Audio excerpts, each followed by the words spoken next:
저는 교회에 와서 깜짝 놀랐습니다. 제 두 번째 오는 건데요.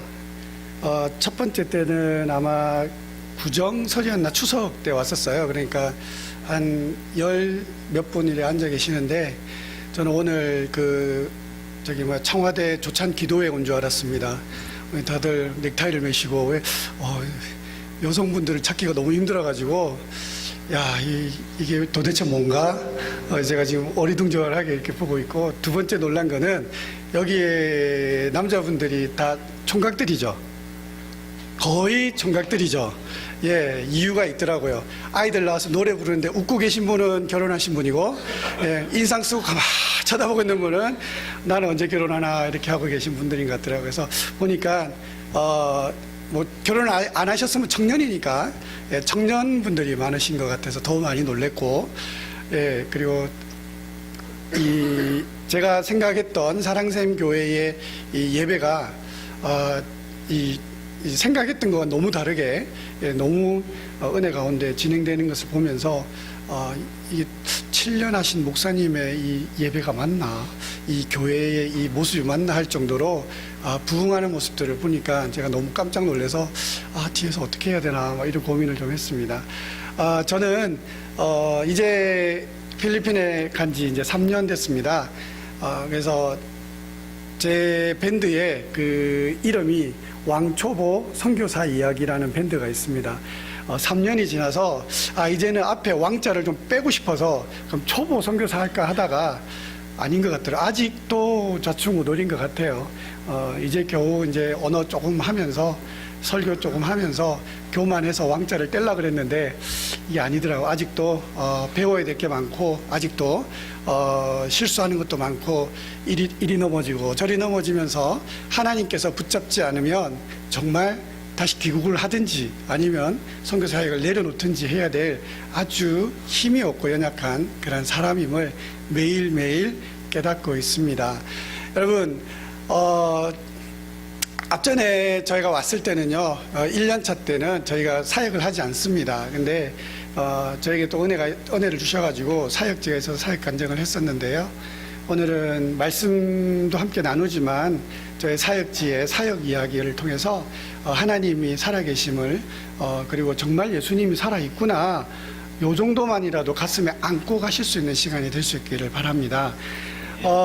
사역을 하는 저희 동네는 아마 골프를 조금 치시는 분들은 한 번쯤은 다 와보셨을 겁니다.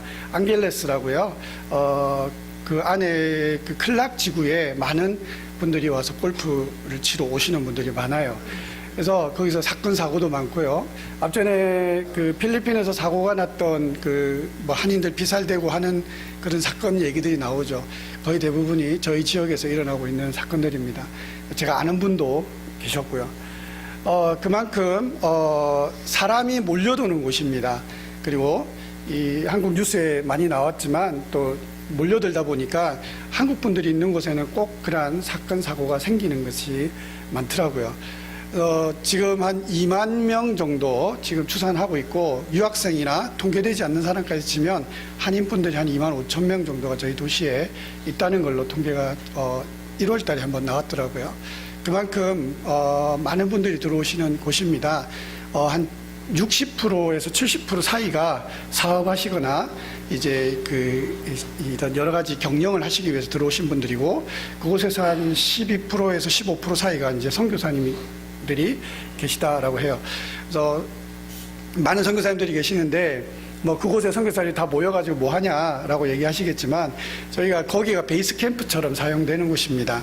그래서 그곳에서 베이스 캠프를 하고 그곳에 한 2시간, 3시간, 길게는 7시간 떨어진 지역, 북부 지역으로 올라가서 사역을 그렇게 하고 있습니다.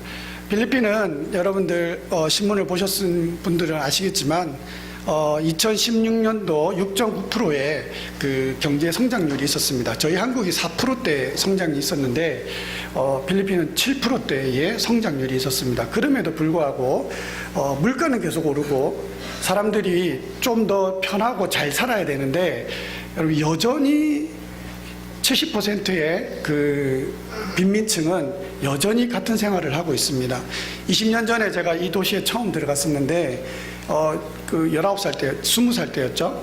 예, 20살 때 숨을 좀 지나서였는데 그 선교사님 알고 들어갔을 때 한 사람의 하루 인건비가 한 7,000원 정도였어요. 하루 종일 땀 흘리고 일해도 7,000원이었습니다. 그런데 지금은 조금 분리가 돼서 막노동 하시는 분들은 여전히 7,000원 정도를 받습니다. 그러나 기술력이 있는 사람들은 10,000원 정도를 받습니다. 그게 하루 일당이에요. 지금도 여전히 그러고 있습니다. 그러나 물가는 10년, 20년 대비해서 거의 2배와 3배 정도 뛸 만큼 물가는 오르고 많은 사람들이 어떻게 사나 그래가지고 그럼에도 불구하고 살아가고 있는 도시가 필리핀인 것 같습니다. 제가 이제 사역하는 그곳은 도시빈민층이 살고 있는 지역입니다. 그곳 가운데에 선교사님 저 앞에 선배 선교사님이 25년 전에 들어가셔서 개척을 하셔서 그곳에 교회를 세우셨습니다.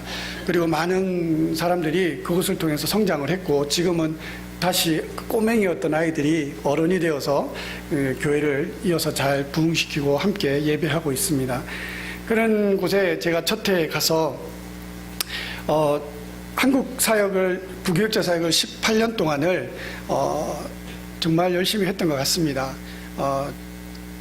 제 시간보다는 오히려 교회에서 있는 시간이 더 많았고 자녀들을 돌보기보다는 교회 일을 더 많이 뛰었고 제가 일하는 일들 속에서 네 알겠습니다. 이렇게 하면 되겠네요. 됐죠? 네. 일들 속에서 청소년 사역을 9년 정도 하고 어린이 사역을 10년을 넘게 했습니다. 그러면서 그 속에 우리 자녀들보다는 교회에 있는 자녀들을 더 열심히 했던 것 같아요. 그런 사역들 가운데 하다가 어느 날 갑자기 하나님께서 제가 19살 때 하나님 앞에 서원했던 대로 40의 나이가 되니까 너 이제 가야 되지 않겠니? 라는 음성 가운데 응답하고 기아대책에서 훈련을 받고 그리고 파송을 대기하던 중에 저희가 그냥 단독으로 가정이 나갔습니다. 그리고 그곳에서 하나님이 시키시는 일이 무엇인지 그리고 그곳에서 해야 될 일이 무엇인지를 기다리고 있는 가운데 목사로서의 최대의 위기들을 맞이하게 되었습니다. 1년 안에 저희가 교회 파송도 받지 않았습니다. 그리고 선교단체 훈련을 받았지만 선교단체 훈련 파송도 받지 않고 단독으로 나갔기 때문에 모든 것을 저희의 자비량으로 해야 됐습니다. 교육자 생활만 했기 때문에 저에게 주어진 예산이나 재정은 거의 없었습니다. 들고 들어간 돈 딱 1,000만 원 가운데 비행기표 빼고 900만 원이 6개월, 한 5개월이 지나니까 이제 제로점에 도달한 거예요. 더 이상 쓸 돈이 없는 거예요. 밖으로 나가야 될 돈도 없고 그냥 있는 가운데에 저희가 집에 아들만 셋입니다. 저를 닮아서 다 미남인데 이 아들만 셋이 꼬맹이들이 그 방에서 자고 있는 모습을 보니까 가슴이 답답한 거예요. 어떻게 살아야 되지? 하나님이 왜 이렇게 강권적으로 나를 들여다가 비행기에 태워서 요곳에 딱 내려놨는데 무엇을 해야 되는가? 너무 많이 힘들었어요. 그래서 가방을 싸놨습니다. 여차하면 이제 돌아가겠다. 왜냐면 비행기 티켓 날짜가 6개월짜리를 끊어갔기 때문에 날짜가 돌아오고 있었어요. 그래서 이제 우리도 바닥이 났고 이거는 내가 19살 때 하나님 앞에 선교사로 서원했지만 이 나라가 아니든지 아니면 내가 선교사의 부름을 받은 게 아니겠구나. 거의 한 달을 자괴감에 빠져가지고 계속 눌려있는 생활을 했었습니다. 오랫동안 목사 안수를 받고 교회 사역을 했고 믿음을 선포하고 말씀을 전하고 때로는 뭐 능력의 종이니 무슨 설교 말씀이 좋다느니 막 그런 말을 들으며 우쭐해던 그런 이 목사의 모습은 온데간데 없고 그냥 평범한 런닝 입고 돌아다니는 필리핀 아저씨처럼 배 불뚝해가지고 그저 아무것도 할 수 없이 그냥 멍청하게 하늘만 쳐다볼 수밖에 없는 그냥 제로점에 저는 도달하게 되었습니다. 그때 하나님께서 앞전에 제가 와서 간증을 했던 건데요. 많이 못 들으셨으니까 제가 한 번 더 할까 합니다. 그때 하나님께서 어느 날 이제 언제 돌아가야 되나 그날도 멀뚱멀뚱 하다가 잠이 드는데 선배 선교사님한테 연락이 온 거예요. 전화가 왔습니다. 너 뭐 하냐? 지금 자려고요. 너 올 수 있으면 지금 빨리 교회로 와봐라. 빨리 와봐. 그래서 저도 놀래서 옷을 갈아입고 그래서 차를 타고 이제 갔어요. 가니까 그때가 밤 새벽을 넘은 한 12시가 조금 넘기는 시간이었는데 가니까 교회 안에가 난장판이 돼 있는 거예요. 많은 이 청년들이 막 여기저기를 뛰어다니면서 이 엉망진창이 돼 있는 거예요. 이게 도대체 어떻게 된 일인가? 여러분, 이 필리핀에는 이제 단기 선교팀들이 많이 오니까요. 저희 교회 같은 경우도 단기 선교팀이 많이 왔었어요. 근데 이제 어릴 적부터 자랐던 아이들이 청년이 됐는데 이 청년 아이들이 한국에서 오는 단기 선교팀처럼 우리도 뭔가를 하고 싶습니다라고 해서 아, 좋다, 좋은 생각이다. 그래서 얼마 되지 않지만 재정을 만들었습니다. 그리고 선배 선교사님이 세우는 교회가 한 15군데, 16군데 됩니다. 그래서 그 교회들이 다 가난하고 힘드니까 그 지역을 성경학교를 자기들이 돌겠다는 거예요. 방학기간이니까. 그래서 한 보름 정도 계획을 하고 그 2시간, 3시간, 4시간 떨어진 곳을 막 가면서 이틀 단위로 끊어가면서 할 수 있는 곳은 모두 돌면서 성경학교를 하고 왔어요. 그리고 돌아온 그날이었어요. 그리고 아이들이 집을 갔는데 1명, 2명 쓰러지기 시작하더니 교회로 실려오기 시작하는 거예요. 가니까 한 4, 5명 정도 아이가 강대상 앞에 들어 누워있고 나머지 아이들은 막 펄쩍펄쩍 뛰면서 이게 도대체 무슨 일이야 했더니 목사님, 선배 선교사님 하시는 말씀이 얘네들이 선교지를 가서 귀신이 들려왔다는 거예요. 정말 귀신이 들려온 것 같아요. 저도 한국에서 치유사역을 하고 이 안수도 하고 하면서 그런 경험들을 많았지만 여러분, 그 정도는 아니었거든요. 그 정도는 아니었어요. 그냥 아픕니다. 그러면 목사님 안수해 주세요. 이번에 수술 받으러 갑니다. 안수해 주세요. 아니면 머리가 너무 아파서 요즘 이상한 것들이 보여요. 안수하는 정도였지 정말 미쳐 날뛰는 아이들은 처음 본 거예요. 여러분, 제가 부교육자 생활 그렇게 오래 하면서 하나님 앞에 말씀 가운데 내가 선포할 때마다 기적들도 일어나고 또 감동도 되고 눈물도 되고 했던, 그렇게 했던 이 목사의 이 어깨에 교만이라는 것이 있다 보니까요, 그게 저는 진정한 사역인 줄 알았어요. 그게 진정한 믿음인 줄 알았습니다. 제가 그 교회를 한 발짝 들어가는 것이 마치 두 다리에 한 1톤쯤 되는 돌덩어리를 들고 한 발 한 발 옮기는 것 같았습니다. 왜일까요? 무서웠습니다. 너무 무서웠어요. 그리고 앞에 한 발짝 한 발짝 내딛으면서 강대상을 갔는데요, 그 앞에 누워있는 아이들을 보니까요, 손을 얹기가 싫은 거예요. 제가 목사지만 여러분들에게 저의 부끄러운 모습을 다 얘기하는 거예요. 저를 통해서 어떻게 일하시는지 예수님의 모습을 봤으면 좋겠습니다.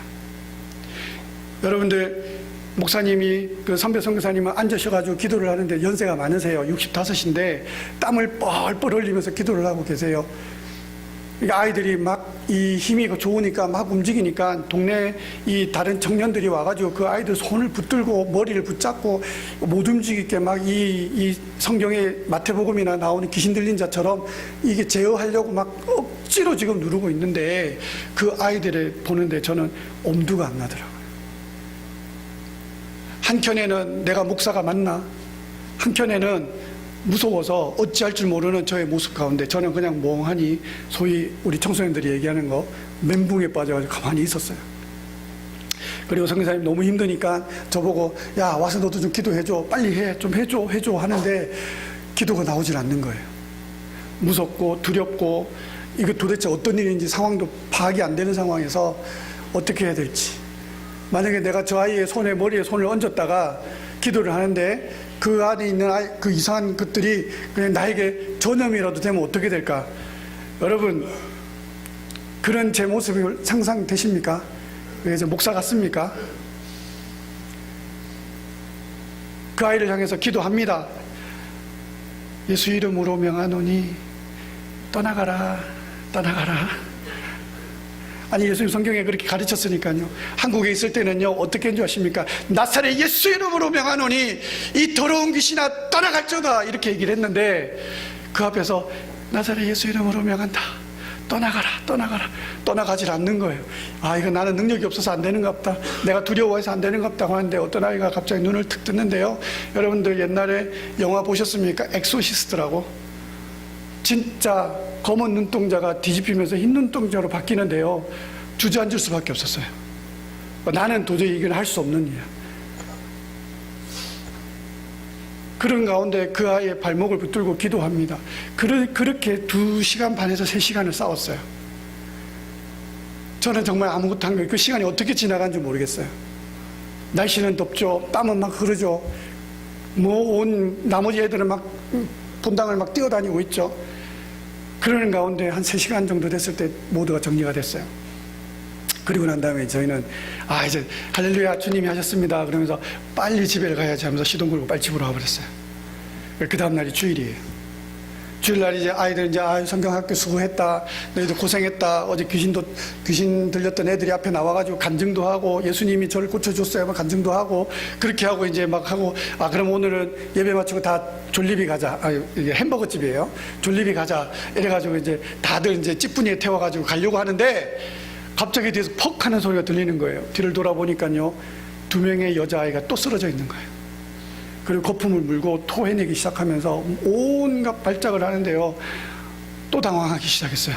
햄버거 먹으러 가려는데 갑자기 이게 웬일인가. 또 들어가려고 하는데 문을 들어가기가 싫은 거예요. 근데 선임 선교사님이 먼저 들어가셨어요. 그러면서 그분이 경상도 분이신데 또 와이라노 하시면서 앉아서 기도하시는데요. 많은 교인들이 저를 한 100여 명 되는데 많은 교인들이 저를 쳐다보고 있는데 제가 또 안 들어갈 수 없잖아요. 들어갔습니다. 그리고 교인들 다 나가라 그러고 그 2명의 아이들만을 데리고 기도를 하기 시작했어요. 이제는 진짜 해야겠다는 마음이 들더라고요. 그런데 하나님 앞에 마음을 구해서 하나님 이 아이들에게 무엇을 위해서 기도해야겠습니까? 라고 하는데 그 아이들을 집을 신방했을 때에 여러분 저는 필리핀을 잘 알고 있었지만 현장에 직접 가서 그 아이들의 집을 갔을 때에 여러분들 아침은 거의 먹지 않습니다. 점심 때요 아시는 알랑미라고 이 후 불면 날아가는 쌀이 있습니다. 그 쌀에 조그마한 드라이핏이라고요. 그거 하나에 간장. 어떤 집은요 그것도 없어서 간장에다가 밥을 그냥 비벼가지고 대충 먹어요. 그게 점심 한 끼였어요. 집은요 그 한 6평, 5평, 6평밖에 안 되는 그 집에 아이들이 7명이 살아요. 가면요 냄새 나고요. 선풍기가 어디 있습니까? 이 에어컨이 어디 있습니까? 그냥 그 위에서 내리쬐는 그 태양볕에 그 열을 낮에부터 계속 받아들이고 바닥에는 시멘트도 없고 그냥 흙바닥입니다. 음식을 만들고 그냥 그 구석에다 그냥 부으면 그 구멍 통로로 물이 내려가고요. 개들은 얼마나 많은지 여기저기다 그걸 해놓고 이게 도대체 사람이 사는 곳인가? 그러면서 늘 언제나 긍휼의 마음만 가지고 있었는데 갑자기 그 아이를 보면서 그 아이의 삶과 그 아이의 집과 그 아이의 부모들과 이 아이가 살아갈 미래가 보이는 거예요. 그러면서 가슴을 치면서 하나님 앞에 갑자기 눈물이 나오기 시작하는데 선포하지 않았습니다. 예수님 이름으로 명하는 귀신아 떠나가라 이런 기도를 할 수가 없었어요. 저는 그 아이를 가슴에 끌어안고 그냥 눈물이 저도 모를 눈물만 흘리며 그냥 이런 기도를 할 수밖에 없었어요. 하나님, 당신이 사랑하는 딸 아닙니까? 이 아이의 미래가 밝은 것도 아니고 고등학교 잘해서 고등학교 나와봤자 식당 가서 일하고 그냥 3,000원 하루에 그 7,000원 정도밖에 받지 못하는 그런 일을 가서 노동을 해서 한 달 그렇게 밤새 고생을 하고 노동을 해도 거의 한 15만원에서 20만원밖에 못 벌어서 그것도 가족들 먹여 살린다고 살아가야 되는 이 아이, 공부를 아무리 잘해도 대학을 못 가고 아무리 노력해도 그냥 그 선에서 살아갈 수밖에 없는 이 아이를 하나님께서 버리시겠냐고. 주님, 저는 아무것도 할 수가 없어요. 얘에게 돈을 줄 수도 없고 지혜를 줄 수도 없고 그렇다고 이 몸속에 있는 귀신도 내가 쫓아낼 수가 없습니다. 그저 끌어안고 예수님의 마음으로 주님께 그렇게 기도했어요. 하나님, 이 아이 고쳐주세요. 이 아이 몸속에 있는 아이를, 이 아이 몸속에 있는 것, 더러운 것들이 있다면 주님이 좀 꺼집어내주세요. 그게 그냥 느껴졌던 것은 이게 예수님의 이 아이를 향한 사랑이 아닌가.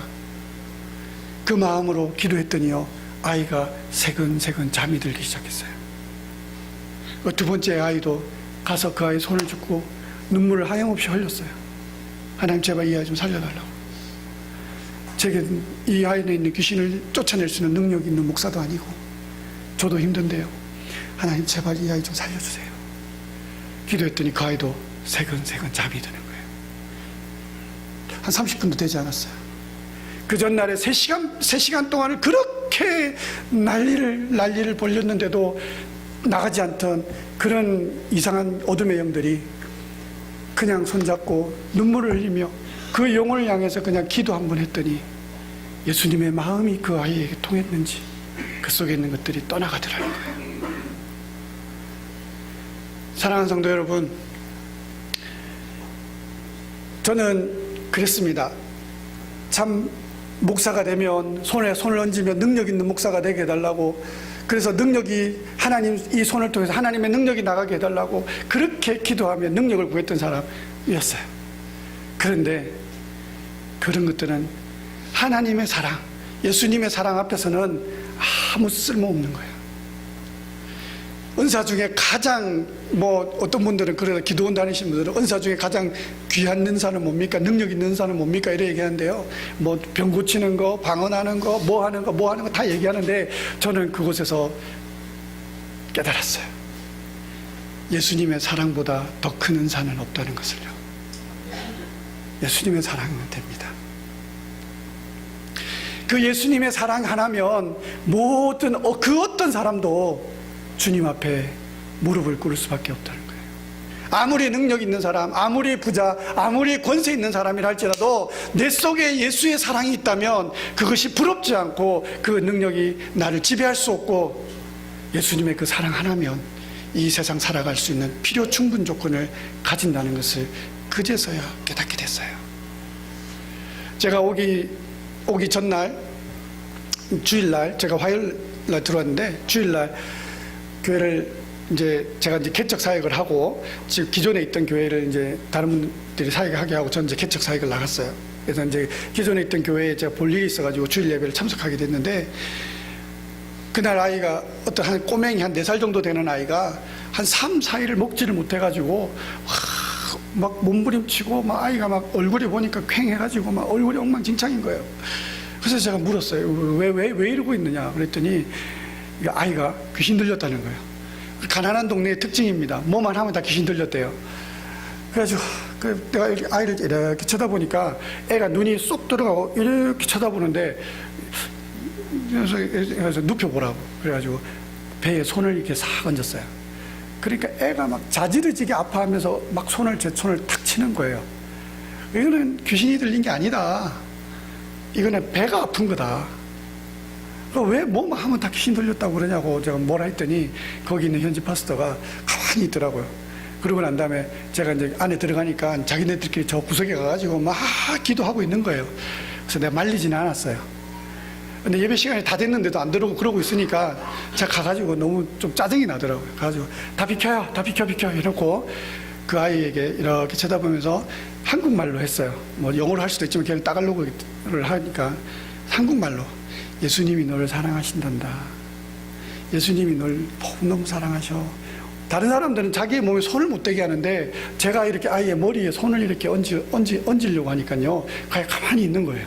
그리고 그 머리 위에 이렇게 손을 얹고 예수님의 사랑으로 덮어주시고 예수님의 이 아이 지금 병원을 가야 되는데 병원을 갈 돈이 없기 때문에 병원을 안 간 거예요. 4살짜리 이 병원을 가면요.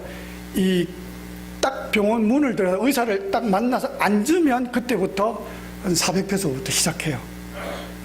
상담도 안 해요. 그냥 몇 마디 얘기를 해주면 알았다고 가서 검사해보라면 검사하는데 1000페소, 뭐 하면 1000페소 이래가지고 한 번 병원 갔다 나오면은 거의 한 달치 자기 생활비를 다 써야 될 만큼 돈이 많이 들어요. 알죠? 아니까. 그래서 예수님, 이 아이 병원 가야 되는데 병원을 못 가서 지금 탈이 났다고요. 예수님 사랑으로 덮어주세요. 예수님 이 아이 주님 사랑하시잖아요. 그래도 기댈 데가 예수님밖에 없어서 주일날 엄마가 들어 누워 있지 않고 그래도 애를 들쳐 업고 교회로 왔지 않습니까? 예수님 사랑해 주세요 라고 한 20초 기도했나요? 아이가 세근세근 잠을 자는 거예요. 그리고 예배 마칠 때까지 잠을 자는 거예요. 여러분, 제가 능력 있다고 얘기하는 거 아닙니다. 모든 능력은 예수님의 사랑으로부터 흘러나가는 거예요. 주님의 사랑을 느껴보셨습니까? 여러분, 왜 예수를 믿는 사람이 죄송합니다. 다 믿음이 좋으신 분이겠지만 한두 분 뭐 믿음이 없는 분들이 계시다면 여러분 이해되세요? 왜 예수를 믿었다면 막 좋아서 춤을 추고 교회 다니는 어떤 우리 교회 다니는 어떤 장로님이 뭐 교회 다니는데 보면 다른 사람이 손해보고 사기를 당해도 그냥 허허거리면서 괜찮다 괜찮다 완전 소갈이 없는 사람처럼 그렇게 살아가는 모습 보면서 이해가 되세요? 그런 분들은요 어쩌면 저보다 먼저 하나님의 말씀을 깨달은 거예요. 예수님의 사랑을 깨달은 거예요. 예수님의 사랑은 돈이 아니거든요. 예수님의 사랑은 세상의 권력이 아니거든요. 그것을 깨달은 거예요. 그래서 예수님은 살아계신 거예요. 그 사랑이 우리 속에 나타나면 내가 지금 고민하고 걱정하고 힘들어하는 모든 것들은 여러분 아무것도 아니에요. 서울에서 청년사역을 하는데요, 아이가 상담을 하는데 전화가 온 거예요. 그래서 저도 상담은 배워보지 않았지만 뭐 텔레비전을 통해서 이렇게 나오는 정보가 좀 있잖아요. 뜬금없이 저녁에 전화 오면 그 아이의 말을 꼭 잘 들어주라는 거는 제가 이 청년 사역을 하면서 새겨놨어요. 뜬금없이 밤 11시에 전화가 와가지고 자려고 하는데 짜증은 나지만 받았죠. 왜? 목사님, 세상이 너무 힘들어요. 왜 내 친구들은 다 직장을 다니고 결혼도 하고 하는데 자기는 왜 이렇게 살아야 되냐고. 왜 이렇게 살아야 되냐고. 너 어디야? 그냥 술 먹고 있어요. 너 술 먹었냐? 예. 좀 보자. 아니요. 목사님 보면 제가 자기 부끄러운 모습 보니까 안 될 것 같아요. 너 느낌에 얘가 죽을 것 같은 거예요. 그래서 아니야. 나도 오늘 한잔 하게. 같이 먹자. 내가 한잔 사줄게. 어디야? 어디야? 아유, 그렇게까지는 안 되고요. 그러면서 아이를 만났어요. 거리에서. 만나서 펑 우는데요. 자기가 혼자 술을 먹고 그 구로 쪽이거든요. 혼자 술을 먹고 이 한강 쪽으로 가려고 그랬대요. 근데 도저히 힘들어서 자기는 살 수가 없대요. 제가 그 아이에게 해줄 수 있는 말은 없었어요. 제가 그런 경험이 있은 것도 없고 제가 그 아이에게 뭐 돈을 해줄 수 있고 직장을 해줄 수 있는 방법이 없었어요. 그냥 목을 끌어안고 우는 것밖에 없었어요. 왜냐하면 예수님이라도 그렇게 하셨었기 때문에.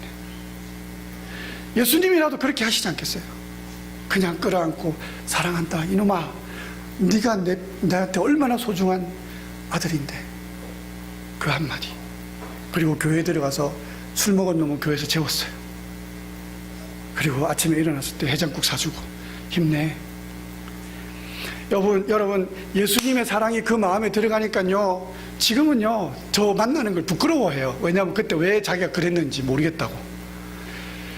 그 가슴으로 끌어안았을 때에 제 속에 있는 예수님의 사랑이 그 안으로 들어가니까요 그 아이도 예수의 사랑을 알게 되는 거예요. 그러니까요 지금은 회사 잘 다니고 잘 살아요. 결혼을 못해서 다니지만 잘 살고 있습니다. 그래서 만나기를 부끄러워하죠. 내가 만나면 계속 놀리거든요. 사랑하는 성도 여러분, 우리에게 필요한 것은 세상에 있는 것이 아니에요. 우리에게 정말 필요한 거 한 가지는 예수님의 사랑입니다. 저는 그 사역, 그 사건이 있은 이후부터 하나님 앞에 제 가방에 짐을 쌌던 모든 것들 다 풀어놓고 하나님 여기서부터 다시 시작하겠습니다. 여기서부터 한번 다시 시작해 보겠습니다. 돌아가지 않겠습니다. 그리고 제가 무슨 짓을 했는지 아십니까? 집사람과 아이들의 저 티켓을 찢어버렸어요. 다 찢어버렸어요. 물론 인터넷에서 다시 받으면 되지만 결단을 했어요. 찢어버렸어요. 그리고 가정예배를 드리며 아이들에게 했어요. 아빠는 돌아가지 않는다. 이곳에서 우리가 주님의 사명을 다할 때까지 살아가자. 우리 아이들도 어리거든요. 알았어 아빠에서 기도해줄게 이러고 얼마나 힘든지. 그리고 지금까지 달려오면서요 모든 포커스는 예수님의 사랑입니다. 십자가의 사랑입니다. 그 사랑으로 찾아다니니까요 예수님이 저에게 주시는 사역들이 너무너무 많은 거예요. 가난한 동네에 초등학교에 도서관을 지어줬습니다. 뭘 제가 지은 건 아니죠. 교회에서 헌신을 해줘가지고 도서관을 지었는데요 그 도서관이 아이들에게 꿈이 자랄 수 있는 곳이라고 그곳에서 방과 후 학교도 하고 아이들에게 한국말도 가르치고 영어도 가르치고 음악도 가르치고 여러분 그런 계획들을 막 잡고 아이들이요 제가 가지 않아도 그곳에 가면 교장 선생님이 그곳에서 복음을 전하고 가르칠 수 있도록 시간을 배려해 주셨어요. 찾아가는 곳마다 예수님의 사랑으로 눈으로 보니까요, 할 일이 너무너무 많은 거예요. 아픈 집도 많고, 병원을 가야 되는데 병원을 못 가는 집도 많고, 옛날에는 그 방문했던 집이 그냥 엉망진창의 집인데, 이제는 가면 그저 그 흙바닥이 그냥 좋아요. 그리고 그 집을 위해서 기도하는 마음이 되고, 그리고 간절한 마음으로 그 가정을 사랑하게 되고. 여러분, 부끄러웠던 목사, 능력 있다고 생각했던 목사인데 아무것도, 예수님 없이 아무것도 없이 그냥 일하며 살았던 저에게 예수님의 진정한 사랑이 밀물처럼 썰물처럼 들어오니까요, 다른 거는 다 필요 없는 거예요. 그냥 저 집을 보니까 정말 예수님의 사랑을 전하고 싶어. 저 학교를 가니까 저 아이들이 예수님의 사랑을 보니까 너무너무 사랑스러워요. 씻지도 않고 나오고, 교복이요 거의 6년 동안 한 벌로 입고 다니니까 떨어지고 헤어지고 빵꾸 나고, 그래도 그냥 그 아이들이 예뻐 보여요. 여러분들, 필리핀에 화장실 가면 휴지 없는 거 아시죠? 조그마한 호수가 하나 있어요. 어떻게 처리하시는 줄 알겠죠? 그게 수동식 비데입니다. 근데 아이들이 죄송합니다, 아침부터 손으로 닦고 손 씻고 이걸로 처리를 해요. 처음에 갔을 때는요, 교회를 가는데요, 악수하는 게 너무너무 싫은 거예요. 진짜 이거. 그 교회를 갔는데 그 파스터는 화장실에서 또 나오는 거야. 그러면서 파스터 하면서 와가지고 악수하는데 이거 내밀어야 되는 말이야. 근데 어느 날 차를 타고 먼 교회를 갔는데 신호가 온 거예요. 저한테 신호가 왔는데, 여보 급해, 그거 좀 옆에서 꺼내봐 이랬더니 열었는데 화장지가 없는 거예요. 불싸, 어떻게 할까? 양말을 빼가지고 닦을까, 런닝을 빼서 닦고 버릴까, 온갖 고민을 다 하다가 주여 하면서 제가 화장실에 일단은 급하니까 들어갔어요. 일단 용변을 보고 어쩔 수 없더라고요. 했어요. 저도 하고 수동식 비데로 처리하고 나왔는데 너무 찝찝한 거예요. 그런데 나중에 집에 갔어요. 집에 가서 아이들한테 예배를 드리면서 이 얘기를 했어요. 얘들아, 아빠가 오늘 수동식 비데를 썼단다. 그랬더니 애들이 갑자기 아빠 손을 만지지 마, 나 만지지 마, 더러워, 절로 가. 그랬는데 너무 속상하면서도 한켠의 마음이, 교회에 있는 사람들도 이런 마음이 들었을까? 이건 아니지 않는가? 그때부터 저도 더러워진 손을, 그들의 더러운 손을 잡는데 부끄럼 없이 그냥 손을 내밀고 잡고 그들을 껴안고, 어떨 때 남자애들 껴안고 사랑한다 하며. 여러분, 이게 무엇 때문일까요?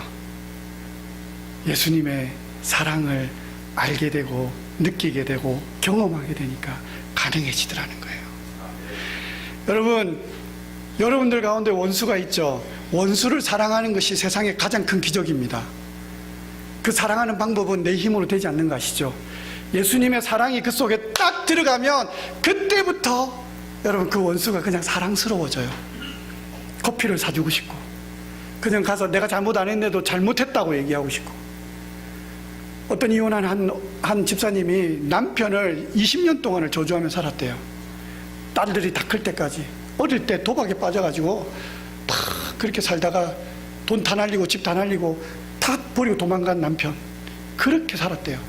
어느 날 예수님을 만나고 그 마음에 기쁨이 있어가지고 하나님 앞에 많은 기도를, 사랑하며 살겠다 기도를 했는데 어느 날 그 남편이 폐병이 걸려가지고 죽을 병에 걸려가지고 집으로 돌아온 거예요. 그러면서요, 딸들이 불쌍하니까 받아주자 그래서 받아줬는데 이 부인이요, 각방을 쓰면 당신은 우리 집에 들어올 자격도 없다 그러면서 저 베란다에서 그냥 저가서 자라고 그냥 그 헝겊대기 하나 깔아놓고 거기서 살라고 극추운 겨울에 그 남자가 떠나질 않는 거예요. 근데 어느 날 새벽 기도를 하고 너무 속상해가지고 남편을 저주하면서 했는데 막 기도를 하고 집을 왔는데 그 남편이 베란다 창문 저쪽을 바라보면서 등 뒤의 모습이 보이는데 어깨가 축 처진 채 가만히 뛰는 뒷모습을 보는데 갑자기 그 속에 예수님의 등이 보이더래요.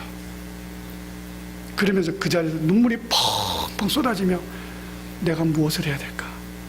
그러면서 그 남편 뒤를 가서 그 냄새나는 남편을 끌어안고 내가 당신을 예수님의 이름으로 용서하겠다고.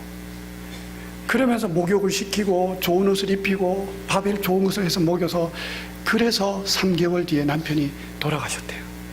그러면서 그 집사님 간증이 그거예요. 내가 만약에 그때 내 남편을 용서하지 않았다면, 예수의 사랑으로 용서하지 않았다면 아마 나는 예수를 바로 믿지 못하고 있었을 거라고. 나는 저주하며 살고 있었을 거라고 그래요. 사랑하는 성도 여러분, 세상의 가장 큰 기적, 그 예수님의 사랑 여러분 하실 수 있습니다. 주님을 만나십시오. 어떻게 만나냐고요? 우리가 간구하면 그분은 우리를 만나주신다 약속하셨어요. 이제 본문 들어옵니다. 22장에 보면요, 다윗이라는 사람이 등장하지 않습니까? 그 사람이 억울하게 사울을 피해서 도망을 왔습니다. 어디로 갔느냐? 아둘람 굴이라는 곳으로 갔어요. 여러분, 굴은요 어떤 곳입니까? 성경에 보면요, 굴은 무덤이에요. 예수님도 아리마대 요셉이 사놓은 땅에 바위를 뚫어서 만들었던 동굴에 무덤으로 썼어요. 그리고 아브라함은 막벨라 굴을 사서 자기의 가족들과 그 자손들이 그곳에 무덤을 쓸 수 있도록 만드는 곳이 막벨라 굴이었지 않습니까? 오늘 여기 등장하는 굴은요, 다윗이 도저히 도망갈 곳이 없어서 마지막으로 들어간 곳이 막벨라 굴이었어요. 아둘람 굴이었어요. 그곳에서 그는 무엇을 생각했을까요? 사울은 계속 쫓아오고 있습니다. 사울이 창을 들고 그 굴에 들어오면 끝이에요. 그는 죽음이에요. 도망갈 곳이 없습니다. 그런데 그는 그곳에, 마지막인 장소인 그곳에, 무덤과 같은 그곳에 그는 들어갔어요. 그리고 그가 하나님 앞에 무엇을 고백했을까요?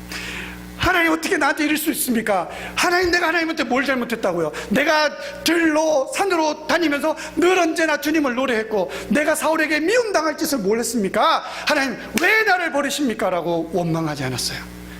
그는 그렇게 기도합니다. 여호와는 나의 주십니다. 여호와는 나의 하나님이십니다. 여호와는 나의 목자십니다. 내가 사망의 음침한 골짜기를 갈지라도, 어두컴컴한 그 어떤 곳을 갈지라도 내가 해를 두려워하지 않는 것은 주의 지팡이, 주의 능력과 힘이 나와 함께 하시기 때문임을 내가 믿습니다. 마지막인 그 막벨라 굴 그 속에서 그는 하나님의 사랑을 구했던 거예요. 그리고 하나님 앞에 도와달라는 소리도 안 했어요. 그저 하나님을 노래하고 예배했어요. 그랬던 그곳에서, 그 마지막이라고, 굴이라고, 이제는 내가 죽는다라고 생각하는 그 동굴에서 그는 하나님과 더 깊은 만남을 했던 거예요. 그리고 뭡니까? 그리고 난 다음에 가족들이 찾아옵니다. 그리고 누굽니까? 그리고 이스라엘 땅에서 환난당하는 자, 빚진 자, 마음에 원통한 자, 모든 사람들이 다윗에게로 몰려들더라는 거예요. 저는 이 장면을 보면서 그걸 생각했어요. 다윗이 하나님의 사랑을 깨닫고 하나님의 사랑이 있는 사람이었구나. 그러니까 뭐가요? 마음이 원통한 사람, 사랑이 필요한 사람 아닙니까? 환난을 당하는 사람, 사랑이 필요한 사람 아닙니까? 사기 맞아 도둑 맞은 사람들 다 하나님의 사랑이 필요한 사람 아닙니까? 나는 내일 당장 죽어야겠다고 강가로 가서 뛰어들려고 하는 사람, 그 사람도 사랑이 필요한 사람 아닙니까? 이혼을 하고 자식이 도망가고 도박에서 돈을 다 날리고, 한인교회요, 그 클락에 그 많은 카지노에서 돈 다 날리고요, 거지같이 해서 한인교회 찾아온 분들 얼마나 많은지 몰라요. 왜 찾아올까? 여러분, 그 수많은 사람들에게 여기에 계신 여러분 모두가 다 완벽하지 않지 않습니까? 그렇다면요, 하나님의 사랑으로 나오는 거예요. 하나님의 사랑으로 나오는 모든 이들이 하나님의 사랑을 잊게 되는 거예요. 400명가량이 모여서 다윗과 함께 하나님을 노래하고 하나님을 찾습니다. 그리고 그들이 회복합니다. 회복하니까 어떻게 돼요? 다윗이 이스라엘을 회복하고 이스라엘의 왕이 되는 겁니다. 사랑하는 성도 여러분, 말씀을 정리하면서요, 선교지는 복음의 최전방이라고 얘기합니다. 근데 저는 그 말에 동의하지 않습니다. 선교지는 여러분들의 삶의 현장이 선교지입니다. 그렇기 때문에 여러분들의 삶의 현장에서 여러분들이 선교사로 일하시는 거예요. 여러분들이 사장님이 여러분들의 월급 주는 거, 그 선교 헌금이에요. 그 월급 가지고 선교하라고 선교 헌금 여러분들 사장님이 주는 거예요. 여러분들이 부인이나 뭐 여러분들이 어머니들이 아니면 아침에 밥을 차려주는 건요, 오늘도 나가서 선교 현장에서 주님의 사랑을 위하여 살아가십시오라고 밥을 차려주는 거예요. 마음이 원통한 일 있으세요? 눌린 거 있습니까? 직장에 문제가 있습니까? 뭐 직장 왕따를 당하세요? 내일 당장 내가 약을 먹고 죽어야겠다고 생각하십니까? 여러분들의 자녀들이 여러분들을 속상하게 합니까? 여러분, 주님께로 오십시오. 예수님의 그 사랑이 여러분들을 끌어안고 말씀하실 겁니다. 사랑한다. 너는 날 보지 않았지만 나는 네가 죽을 때까지 너를 보고 있단다. 오늘 그 주님의 사랑이 여러분들 가득히 넘쳐나시기를 주님의 이름으로 축복합니다. 혹시 기도 한번 했으면 좋겠습니다.